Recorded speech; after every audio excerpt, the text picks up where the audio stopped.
ఎన్ని ఇబ్బందులు పడ్డారండి. ఆడవాళ్ళని ఇష్టప్రకారం తొయ్యడం ఒకటి కాదు, ఇష్టానుసారంగా జరిగే పరిస్థితి వచ్చింది. ఇది ఒక విధంగా చెప్పాలంటే భగవంతుడికి తెలుసు ఇవన్నీ. వెంకటేశ్వర స్వామికి ఆయన కాపాడుకోగలుగుతాడు.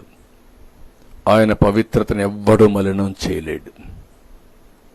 మనం మలినం చేస్తున్నామనుకుంటే ఆ మలినం చేయాలనే ప్రయత్నం చేసే ఎవరైనా సరే పనిష్మెంట్ తీసుకోవాల్సిందే. దాంట్లో నాకు ఏం సెకండ్ థాట్స్ లేదు. కానీ ఒక ప్రభుత్వ అధినేతగా ఒక ప్రభుత్వం చేయవలసిన బాధ్యత అది వెంకటేశ్వర స్వామి మా దగ్గర చేపిస్తున్నాడు. అందుకని 2 రోజులు నేను అన్ని స్టడీ చేశాను. ఈఓ దగ్గర నుంచి రిపోర్ట్ తెప్పించాం. 3-4 టైమ్స్ మేము మీటింగ్లు పెట్టుకున్నాం. నేను కేంద్రంలో ఉండే మంత్రులు కానీ వాళ్ళతో కూడా మాట్లాడాను. అదే సమయంలో ఇక్కడుండే మిత్రపక్షాలతో మాట్లాడాను.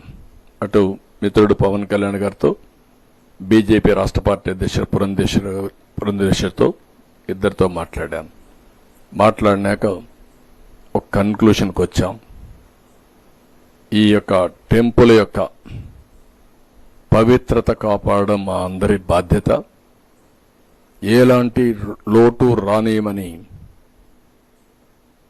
దేవుని పైన నమ్మకం ఉండే ప్రతి ఒక్క భక్తులకి హామీ ఇస్తున్నాం. జరిగిన అపచారానికి, అపవిత్రతకి మేమందరం మీ విధంగానే బాధపడుతున్నాం, క్షోభ అనుభవిస్తున్నాం. కానీ ఎలాంటి చిన్న నిర్లక్ష్యం లేకుండా దీన్ని టోటల్గా ప్రక్షాళన చేసి మళ్లీ పవిత్రతను కాపాడి మళ్లీ ఆ దేవుడికి పూర్వ వైభవం తేవడానికి, మనం పూర్వ వైభవం తేవడానికి కాదు, ఆయనే ఆ పూర్వ వైభవం కాపాడుకుంటాడు. మన వంతు మనమందరం కూడా నిమిత్త మాత్రులుగా ఏం చేయాలనో అది చేయాల్సిన అవసరం ఉంది.